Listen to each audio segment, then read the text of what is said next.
Hi everyone, this is lecture 6, Social Entrepreneurship. Outline for this lecture.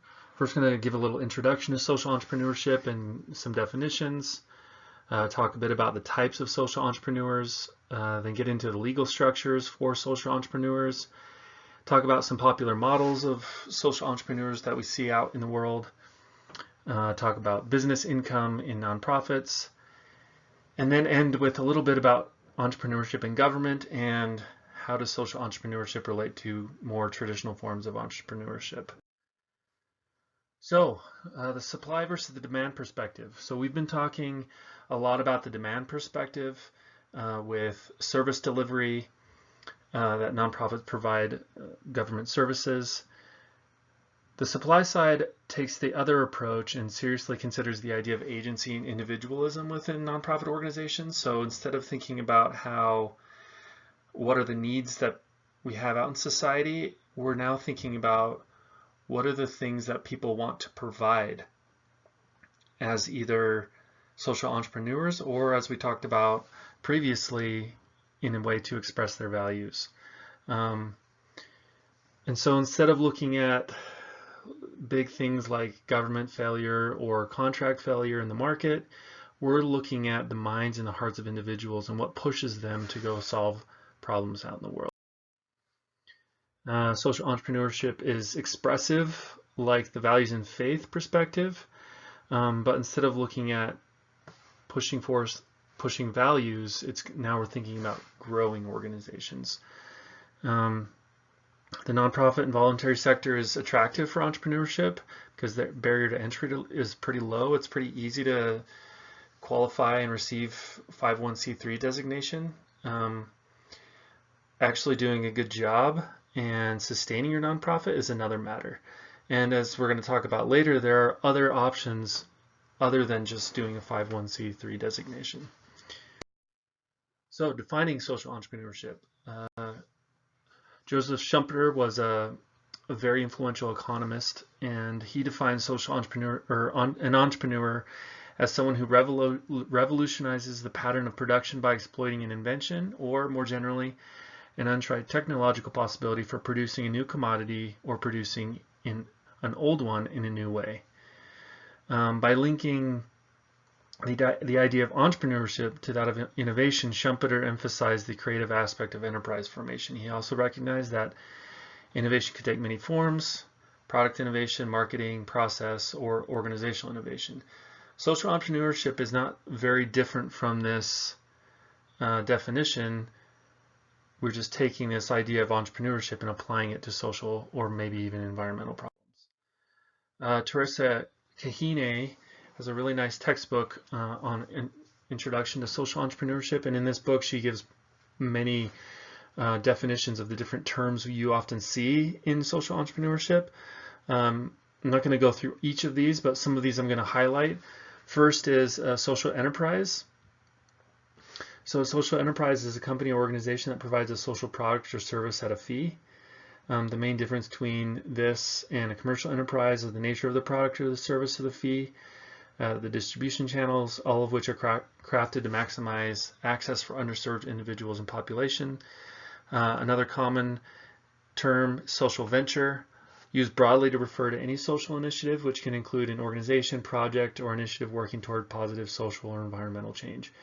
So you're going to see in the lecture I'm going to use some of these terms, and I like Kahine's definitions because they help us kind of separate what is a social enterprise, a social venture. We get down here to social entrepreneur, someone who designs and implements a new method, process, product, or service that addresses a social environmental challenge. So you see her definition is similar to Schumpeter's in that we're identifying you could do a new method, a new process, a new product, a new service. It could be a new organizational form or new organizational innovation. And then finally, the social entrepreneur. This is someone who designs and implements a new method, process, product, service within an existing organization to address a social or environmental challenge. So often when we think about this, we're thinking about creating new organizations, but often taking an old organization that may be on its last breath and injecting some life into it can be just as powerful. So Dennis Young came up with some pure types of social entrepreneurs, and so I'm just going to kind of go through these.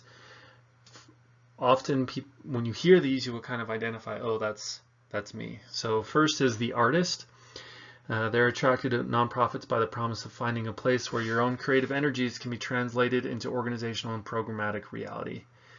So there's the need to create, nurture, and watch organizations grow, and you can fulfill this as a social entrepreneur artist.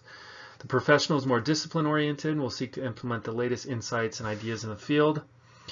The believer, an entrepreneur who has a strong commitment to a cause and formulates their plans so as to advance a particular moral, political, or social cause.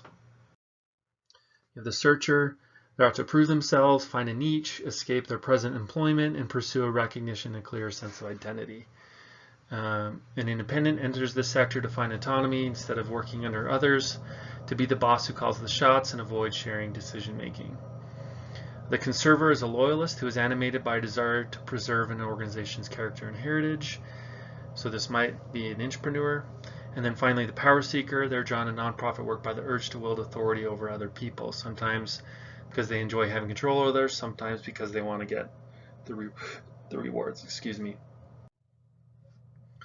So, as I mentioned briefly, social entrepreneurship can come from any sector. It can come from a public organization and government, it can be a business or a nonprofit. So Young adds a second part of the selection process to determine where each of these types will, which sector each of these types will end up. So 3 factors: 1, the desire to realize income; 2, the level of hierarchy and bureaucracy that is acceptable; and 3, their orientation towards service. So, for example, a power seeker striving for financial gain are more likely to go to the business sector, while searchers are more likely to find nonprofits when they're looking for that meaning in their life. Okay, legal structures for social entrepreneurs. So you could incorporate a normal type of business. There's a lot of types, so sole proprietorships, corporations, LLCs. You could become a public organization with stocks. You can also incorporate as a nonprofit, as a 501c3, which we've talked a lot about in class already. But in recent, maybe the last 5 to 10 years, we've seen some new structures appear, and they become really popular. 2012, 2013, 2014. They still exist, and they're worth mentioning. They haven't caught on, I think, as much as some social entrepreneurs hoped back in those years. So I'll go over these, but I think there is a bit of a caveat that this is, if you want to be a social entrepreneur, you don't need to go and become a benefit corporation or an L3C. So I'm just going to go over those briefly. So a benefit corporation, it's often confused with, you often hear the term B corporation or a certified B corporation. B Corp is a third-party certifier. They're a nonprofit organization, and they pushed a lot of this early legislation that created these new legal structures. And the one that they pushed the most was also called a benefit corporation. So we have this legal designation called a benefit corporation, and we also have this third-party certification by B Corp. So briefly about the benefit corporation, there are not a lot of differences from a normal corporation. The main difference is that directors are required to consider impact on all stakeholders, and they must publish a report of this impact, the social and environmental impact. Where it doesn't hold a lot of weight is this is all self-reported, and there's no real accountability, I guess. They have to consider it, but what is considering impact on stakeholders? And then if you're able to self-report your performance, this may not hold a lot of weight as a legal form. It's available in 30 states and DC. You can file from anywhere from $70 to $200. It's a lot like getting a normal business license. And again, B Lab, that third-party certifier I mentioned earlier, they were the one early in pushing for this type of legislation.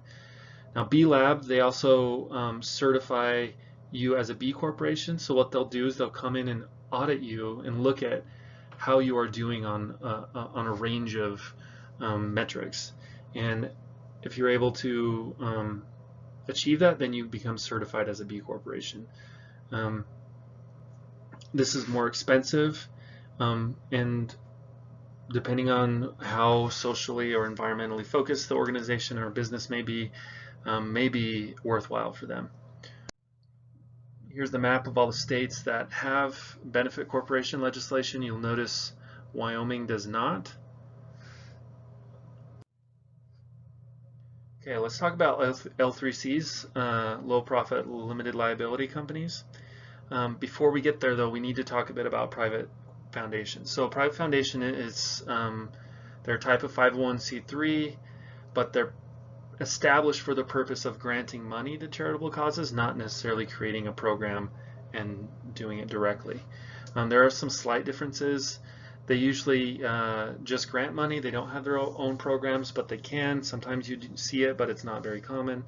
And then their funding and their board of directors is relatively close compared to nonprofits usually, a little bit smaller and tighter knit, whereas nonprofits, you see boards of directors that have people from a range of different places and expertise. Boards of directors might be just like a few family members or one or two close friends.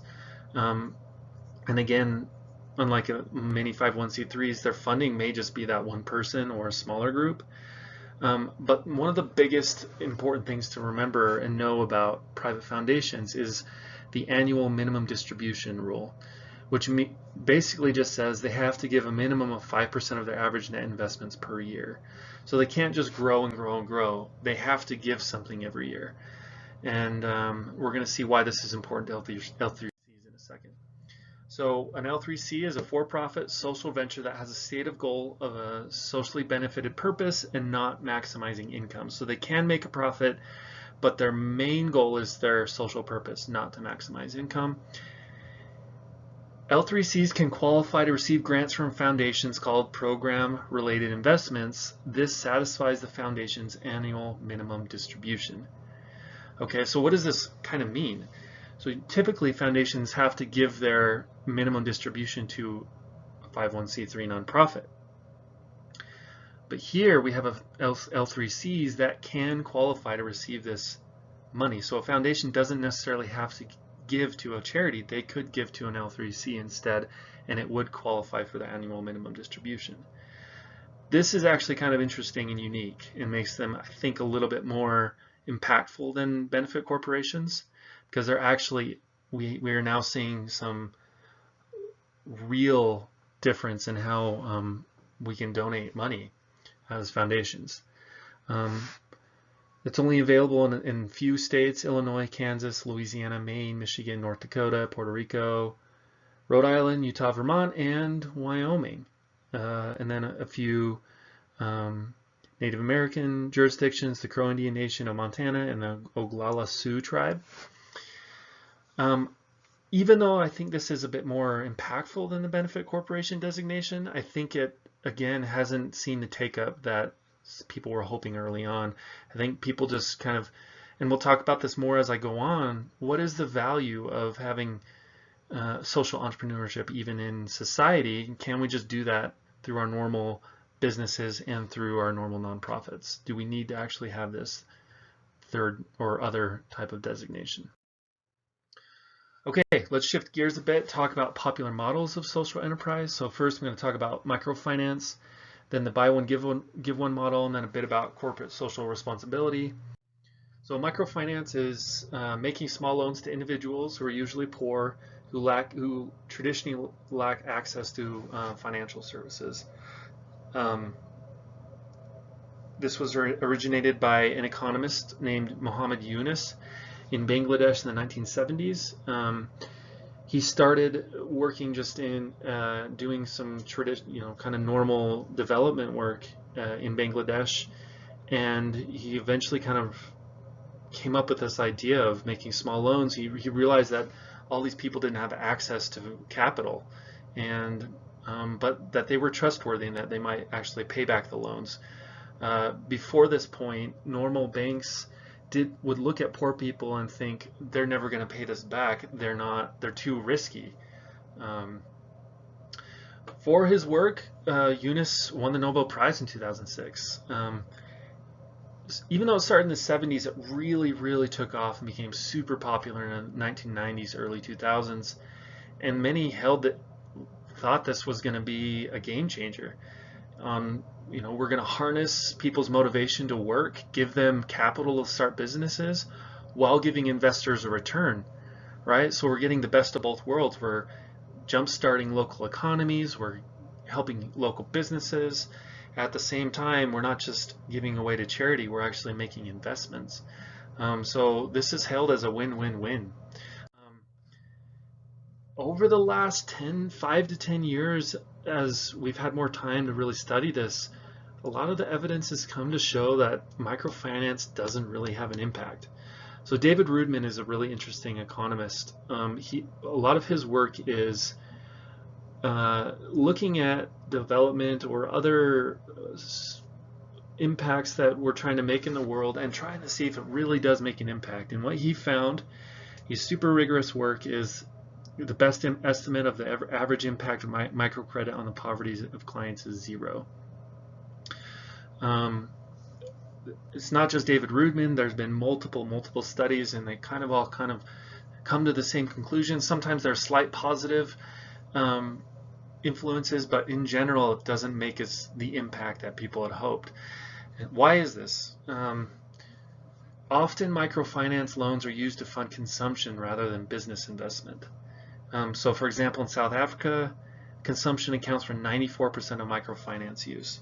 So as a result, borrowers, they're not generating new income off of this to repay their loans at the end. They actually have to get new loans to repay the old ones, and then we're just caught in this cycle of debt. The other problem is entrepreneurs tend to encounter a lack of consumer demand because their clients are also poor. If you live in a really poor country and you get this loan to start a new business, well, the people you're selling to are also poor. They don't have money to spend on new goods, and the basic goods that they need, they're already getting in their market. So this brings about the questions of, when might microfinance be useful? Maybe microfinance might be useful in maybe economies where potential customers are not poor. But then again, why are we serving poor people in places where there might be other help for them?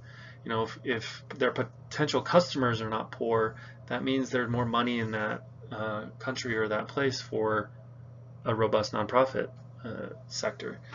So this is kind of where the state of sort of belief about microfinance is. I think there's still potential, and a lot of people still do believe in the win-win potential of microfinance. I think that the issue is finding the situations where it does work, and what are the circumstances that would lead to that. And I think that's still quite an open question. Okay, moving on to the buy one, give one model. For each good purchased in this model, the business will make an in-kind donation to charity. The classic example here is Tom's shoes. So what Tom's does is you buy a pair of shoes, and for each pair of shoes that they sell, they donate a pair of shoes in a developing country. Very popular, and this model has appeared for many types of goods, not just shoes.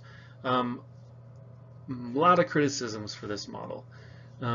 Oftentimes, these types of entrepreneurs do this with little experience or research in international development. This leads to some problems. One, it might hurt a local market. So you might, for example, at Tom's, if you're giving shoes, but there already is a market for shoes, all you're doing is pushing out the shoemakers in that place. If you don't do any research, the people you're giving to may not even need what they're being given. Maybe the biggest criticism is this takes advantage of our charitable sensibilities to sell us stuff. It feels a little bit, on one hand, if you haven't learned any of this and you see Tom's and you say, oh, this is great, I can get some cool shoes and I'm doing good in the world. Maybe they're just taking advantage of that to sell us stuff, and maybe Tom's wouldn't have done as well if they hadn't had this model. And then finally, the savior complex and colonialism. These are Western companies going and giving and being saviors, quote unquote, for people in developing countries. And this may just be another form of colonialism, where we are taking care of them and acting like they can't take care of themselves. Um, so a lot of issues with the buy one give one model. Can be good if the social entrepreneur has done their work to do the research, and up to this point hasn't been the case as much. Okay, corporate social responsibility. So this is just when businesses self-regulate to achieve a philanthropic, charitable, or ethical goal. Basically just saying this is something important to us. One way that they've done this is what they call the triple bottom line. So in addition to accounting for financial performance, which we often use the term the bottom line, the other two bottom lines are their social and environmental performance, and having metrics to measure how well are they improving social or environmental causes. It can take other forms though. Many businesses have giving days, they have volunteer days where they'll volunteer, or they'll even partner or donate to nonprofits. Again, kind of like the buy one give one model, is this just businesses taking advantage of our desire to feel like we're doing something? At the end of the day, maybe this is just marketing. But on the other hand, who cares? If they're doing good, why do we care why they want to do this? Okay, let's move on. Over the years, nonprofits have shifted and have tried to make business income. So the Frumkin book cited that private contributions have declined as a percentage of nonprofit revenues from 53% in '64 to 24% in '93.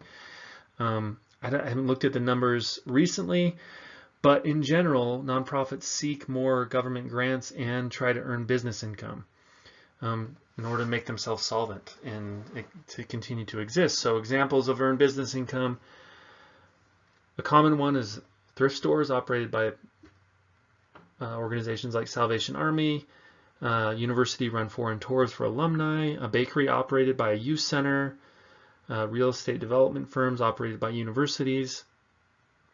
There's all sorts of ways that nonprofits try to make income in order to support themselves. The regulation of unrelated businesses has increased in recent years as competitors in the business world have raised complaints about unfair competition.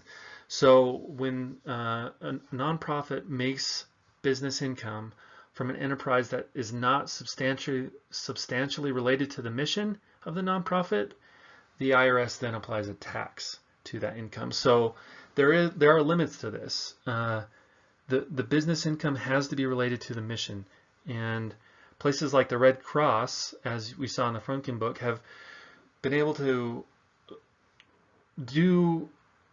make business income on things related. For example, on their blood services. A lot of people donate blood, but they also, Red Cross sells that blood to hospitals to make money. And so, but it's related to their mission of to serve. I don't even know what their mission is off the top of my head, but apparently their blood services is enough that they don't get taxed for what they do. Tax avoidance or tax fraud. So as nonprofits have created flows of income from ventures that sometimes compete directly with for-profit firms, they get a little tricky. So what you can do is you can move your staff, your overhead, all of your expenses from your nonprofit program side to the commercial side. So if all of a sudden you have more expenses in your commercial side, it can make it look like that business is not making money. And if it's not making money, it doesn't have to pay taxes.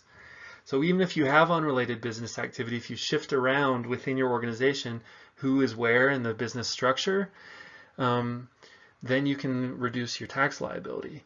Now, again, the IRS is suspicious of this activity, and so you might see audits of organizations where you see big losses in the commercial side of the nonprofit activity. Okay, other issues with nonprofit business income. As the sector has shifted away from relying on donations and then focus more on earning income, this may make them less apt or make it harder for them to pursue their mission when they're focused more on making money. Since funds generated through earned income can be directed to any purpose designated by an organization, these revenues may allow organizations to cross-subsidize activities that funders would not support or that cannot generate their own stream of earned income to support them. But at the same time, as nonprofits have to rely on fees or business income, now they're in the real world market. And there's tests in the market. If you don't provide something that is of value to consumers, they won't buy it. So nonprofits are kind of now in the market dealing and competing with businesses often. Another issue is the distinction or contrast between innovation and distributive justice. So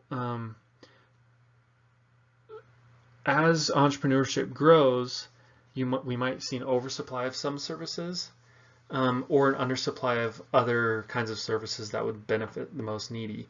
So as we step back and stop thinking about the demand, what are the needs of society, and we focus on the things that entrepreneurs want to provide, that doesn't help us distribute evenly the help that we're giving to society. Supply-siders would say it's not about distributive justice. It's not about figuring out what the demands are in the society. What the real value is in innovating and challenging current modes of working, current organizing structures. This is the real value. And so this is one of those things. Sometimes to get innovation, you have to not have as much distributive justice or equity, but to get more equity, maybe you get less innovation. So this might be a trade-off. Is competition good? So in things like social services, there's the concern that there's a lot of duplication and competition for clients, for grants. If you have organizations that are all spending all their resources on getting grants and using up resources now that can't be used on program delivery, this is not efficient. So while on one hand we argue that entrepreneurship creates efficiencies in the market, in the world of philanthropy and doing good in the world, the traditional market forces may not create that efficiency and in fact may create inefficiencies. And so this is kind of an issue when you think about social entrepreneurship in the social service fields. Okay, entrepreneurship in government. Sounds like a catch-22, but it exists. So the common thing we talk about in public administration, public policy is the policy entrepreneur, the individuals who take advantage of opportunities to influence policy either to serve themselves or a cause. Very entrepreneurial often you'll see with policy entrepreneurs. And then government organizations that are entrepreneurial.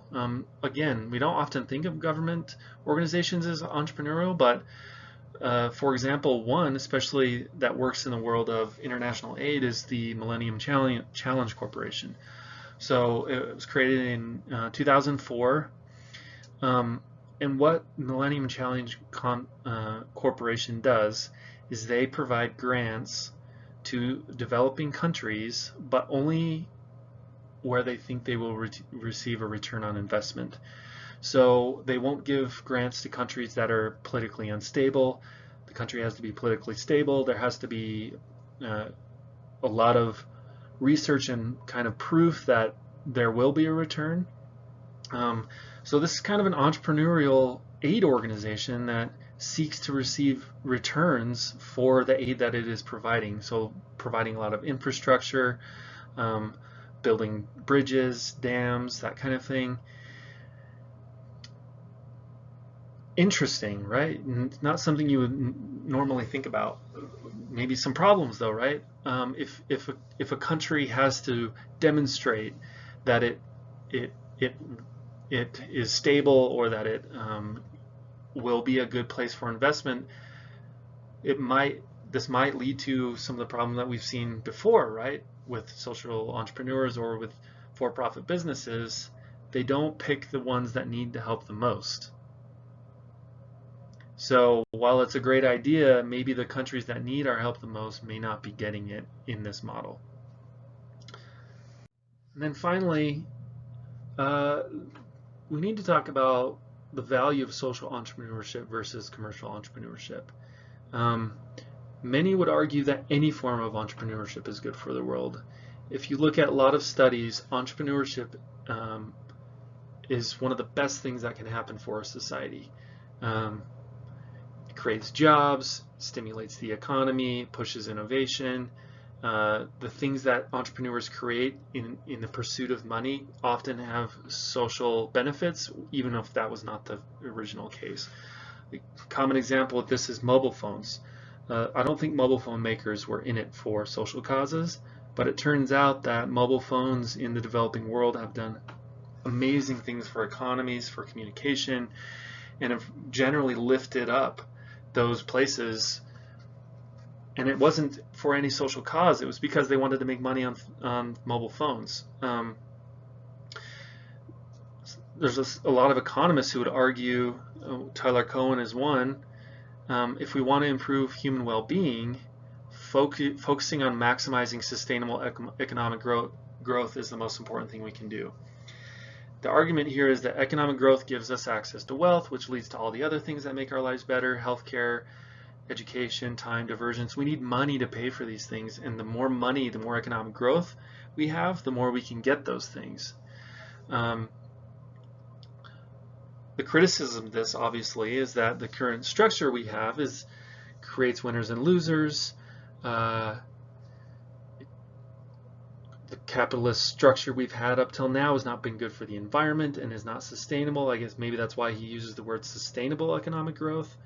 But I think there is an argument here that any type of entrepreneurship is good, and maybe social entrepreneurship is just a fad. Can the for-profit motive actually fit with the desire to do good? And by trying to do both at the same time, we don't do either one very well. Maybe we should just let the for-profit people focus on making as much profit as they can sustainably, and let the non-profit people do as much good as they can. And by letting each one do what they do best, we'll do better overall. By trying to kind of thread the needle, make a profit and do good, we may just not be doing either of those justice. And I think there may be an argument to that thinking. Okay, that's it for today. Thank you, and